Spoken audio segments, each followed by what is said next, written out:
Hi there. This is my take on the various myths of creation according to the Gnostic corpus, which of course incorporates Genesis 1:1 as well. Um, you know, I'm not a really big fan of the Gnostic myths of creation. My usual mantra is not transcendental enough, which is what I apply, a sort of test, if you will, that I apply. I ask myself the question, is this being transcendental enough? By description, I mean. Uh, they're terribly interesting, and I think all Gnostics obviously should study the Gnostic myths of creation. They're very much based on neo-platonist ideas of emanation, and there's a trickster motif woven in as well to the narrative. The tricking of the demiurge by Sophia at various stages of creation and fall. And you may say, who are you to doubt these myths? Well, myths are narratives, literally. So it's a story which has allegorical power. But I question the allegorical basis of these myths, because they seem to me, when you talk about creation from nothing, which is Genesis 1:1, and or the Neoplatonist emanationary philosophy or theory, and you have all these models and paradigms and myths circulating around creation itself. But if we're talking about the demiurge being the lord of creation, then surely all these myths really apply only to the demiurge and to no other being. But of course, you're going to say, well, how did the demiurge come into being? And it has to be supposed, a bit like the Parsees, that the demiurge and the god of light, or the true god, have reached back into infinity. So the demiurge reaches back into infinity, but then one day, as it in quotation marks, whatever that means, the monad, which is the creator god,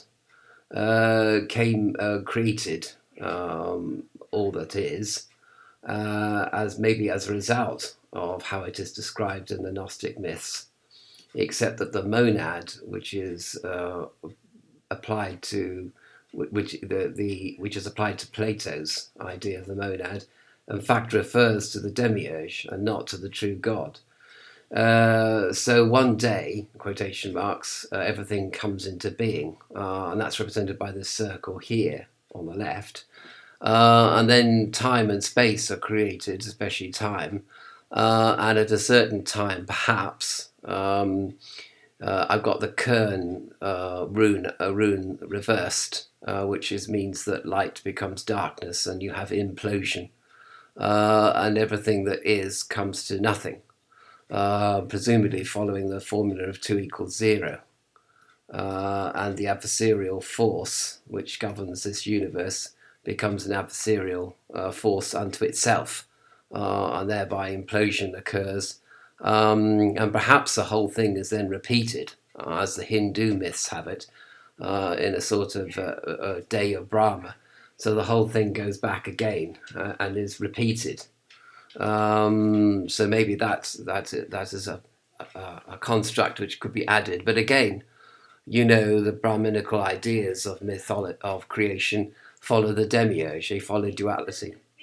And the thing is that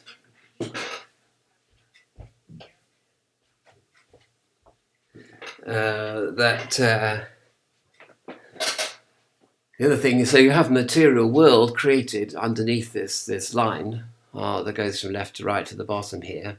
These various layers, which sort of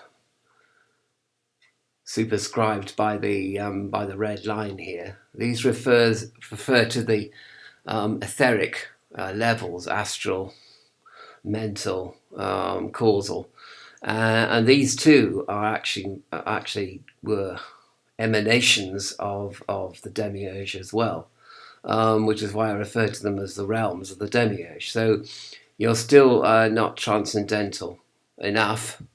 You still haven't got anywhere. You still haven't escaped from the atmosphere of this particular planet where the demiurge holds sway. You merely got to the stratosphere. Perhaps you got to a more refined level of atmosphere, but you're still going to come back down to Earth. So things go up and things go back down again. Things go forward, things go backwards. So it all pertains to the dualistic worlds, you see. So I suppose my definition of the transcendental realm, in contrast, is quite strict, because this goes back into infinity and goes forwards into infinity. But we're looking at a certain portion of time, which sounds absurd to say that, and probably is absurd. So at some point in time, soul descends. Descends, again, wrong words probably, manifests in the material world, going through all the etheric worlds on the way, and as it descends, it picks up experience. It picks up, well, it splits into individual souls, millions and millions and millions of them. So as it descends, everything is broken up. The word is broken up, to put it in Kabbalistic terms, and you have here millions and millions of souls entering into sentient beings. But of course, all these souls are going to go back to the source inevitably, because they're drawn back through a sort of central pedal force. I always get a centrifugal, centripetal force, and back to the source again. And following that trajectory, of course, is the descent of the Holy Spirit, which comes directly down through the worlds and then goes out left and right to facilitate the purpose, to act as a guide for the descent of the soul, and a guide for the ascent of souls going back up to the transcendental realm. So here we have souls going back up, and we have soul descending. And I've already explained that the idea, the reason why soul descends into the realms of the demiurge is to acquire individuality, because each one of these souls takes back with it the experience of the various adventures through the various realms, and then goes back. And every soul has a different trajectory as well. So I could have drawn this sort of U-shaped like thousands and thousands of times. And sometimes, a soul only has to be on this material plane for a very short time, because it's already done all its sort of hoovering up of experiences on levels other than the material plane, which explains why babies die. And why the good die young, literally, because they've already learnt enough. If we'd had enough experiences to be able to go back up to the source again, having really not done very much on the material level. I mean, they do go into the material level, but they've had all their adventures on the various levels above the material. Which is why they may only be like a fetus, and they may die, or even as a baby for 2 or 3 days and die. Because that's their experience of the material level, very short, because they've already had all their experiences, and all these experiences are sort of packaged up like the skandhas in Buddhism. Sort of all your experiences are sort of wrapped up in a little package. And you take this little package back with you up to the transcendental realm, but not as universal soul, not as uniformity, but as multiformity. So souls go back up. And I suppose this follows the Platonic idea, Pythagorean idea of the transformation of souls, and the transmigration of souls, indeed, back up to the heavenly realms. So that's the kind. So that is why creation is all very well, very interesting, and perhaps also the myths of creation are part of our experience of the worlds of the demiurge. We need to be exposed to these myths because these myths are part of our learning process down here in the lower worlds, you see. And I keep on saying lower and higher. I don't want you to take any notice of that. That's just literally because I can't think of anything else to call them. But so that the myths are probably important in the development of our consciousness, but they are not the truth. The truth lies in the transcendental realm of the true God, and but of course, from the realm, from the transcendental realm, we see the descent of the Holy Spirit and its very manifestations, angelic forces and miraculous forces, interventionist forces as well, come down directly into the various realms. They don't just go to the material, they go to all the different realms of the demiurge, and miracles happen not just on this material plane, but on other planes as well. And that's important. So again, this diagram is crudely drawn and very inaccurately drawn as well. The actual the illustration itself would be so complex, it would be hundreds and hundreds of lines and patterns all showing the descent of the Holy Spirit and the descent of soul and the ascent of souls and the ascent of spirit as guide to all these souls going back up to the transcendental realm. But it also shows the inevitability as well. So this idea of the soul being trapped in the material world is only a temporary thing. After that, it's inevitable that we will return, but we'll return differently. We'll return changed. It's like in Sonata Allegro, your piece of music starts off, but when it returns to the coda, it returns in a different way. It's transformed. Your themes are transformed by the time they get to the end of the piece, you see. And this is simply as also Tolkien has this, that Sam and Frodo are changed as a result of their experience going through Middle Earth and defeating Sauron and Saruman. So that's the idea there, you see, is that you are changed. Otherwise, there wouldn't be any point in soul descending at all. And these parallel lines, I mean, if there hadn't been a will for soul to multiform, as it were, then these two lines would never meet because they're parallel lines. So the parallel lines would never meet. So the transcendental realm would never have anything to do with the realm of the demiurge. They'd be kind of chugging along parallel to each other and having nothing to do with each other. But then the will of soul was to descend to the lower realms and then ascend back again as souls. Now, of course, you're going to say, well, this actually does sort of suggest that there is a mythology attached to the transcendental realm.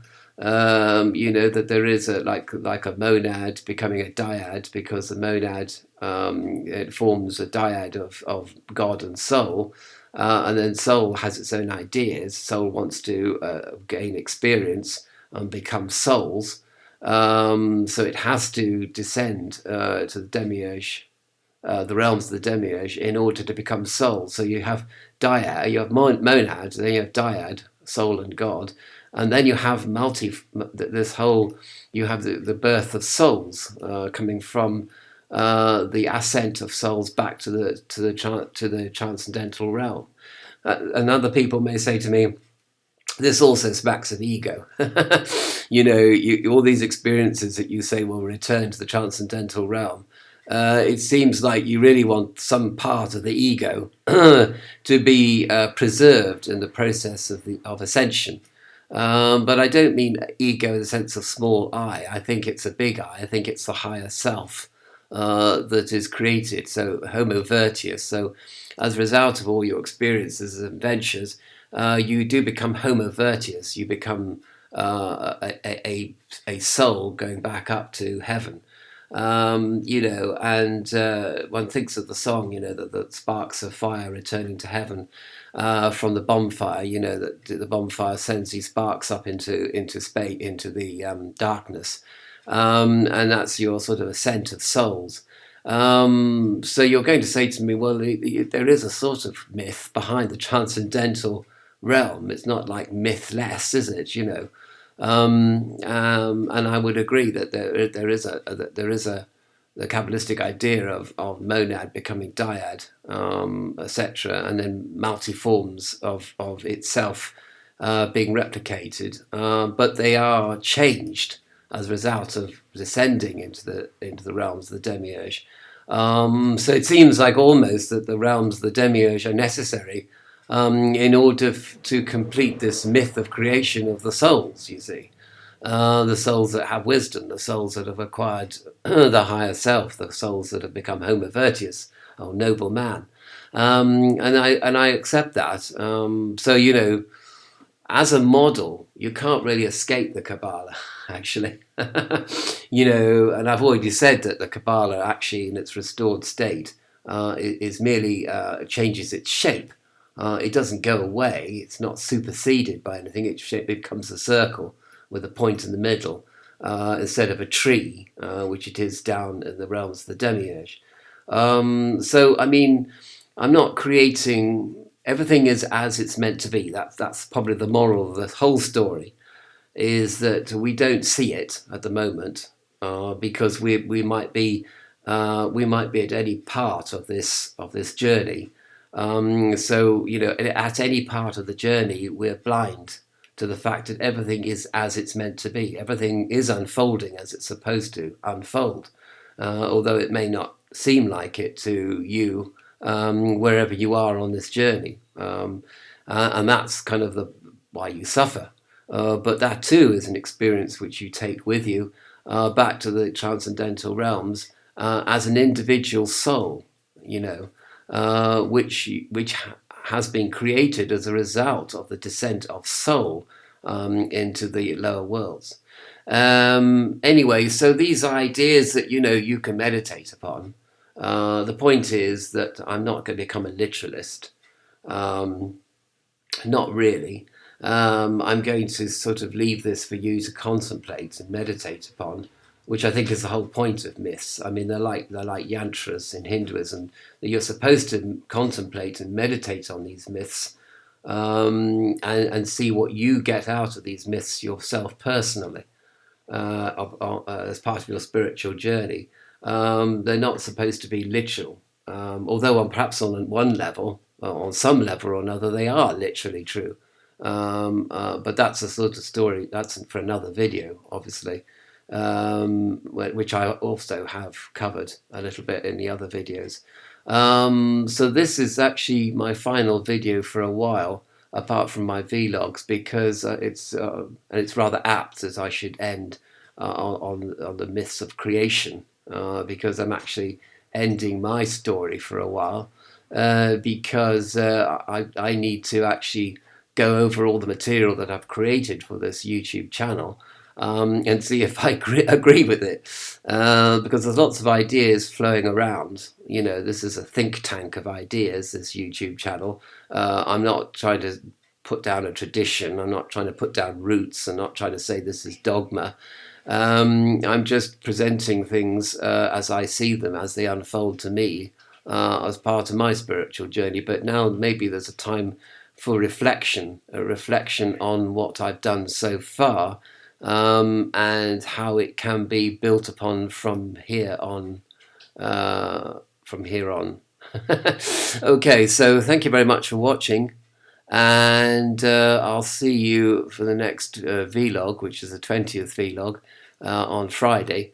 And meanwhile, keep safe and keep doing your breathing exercises and keep doing your introspection and keep contemplating all this, because it does have an effect on your consciousness, and perhaps not only on your consciousness, but the consciousness of the species as a whole. Who can say? And that also is for another video, I suppose, as well. And have a good one. And I'll see you on Friday for the Gnostic Vlog 20th.